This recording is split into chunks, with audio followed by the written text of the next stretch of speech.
We have a serious national police crisis in America. The crisis erupted in August of 2014 with all the events in Ferguson, the fatal shooting of Michael Brown, and then all the protests that followed. And of course, there have been subsequent events in Dallas, in Baltimore, all across the country. We've always had a problem of police misconduct. And when we say a national police crisis, it's really a race crisis. So the problem in policing is one part of our national race crisis in this country, which is a couple centuries old. We had a major eruption in the 1960s with riots, most of which were triggered by an incident of police misconduct. And many of those problems have simply not been solved, and all this anger is pent up. Well, the central problem is police use of force, either excessive physical force or the fatal shooting of people for whom there's no justification for a shooting. And this occurs and continues to occur because across the country, police departments have failed to put in place the proper policies, procedures, and investigatory practices to bring that to an end.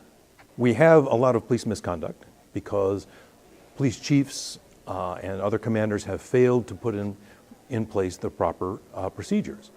They've been allowed to get away with this because our elected officials have failed to insist on high quality, professional, unbiased policing. So we really have a problem of democracy. The goal is constitutional policing. That includes bias-free policing, no discrimination against any group, and professional policing, meaning that police departments will rise to the highest standards in the profession. Specifically, that would involve having in place the proper procedures to control police officer use of force. There's no excuse for our police problems continuing.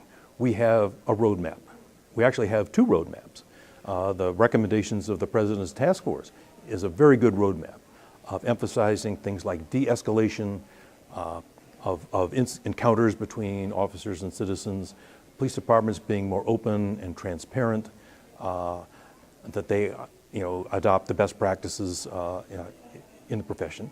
So that the President's task force is one roadmap. The other involves the consent decrees negotiated by the U.S. Justice Department with about 40 cities, counties around the country.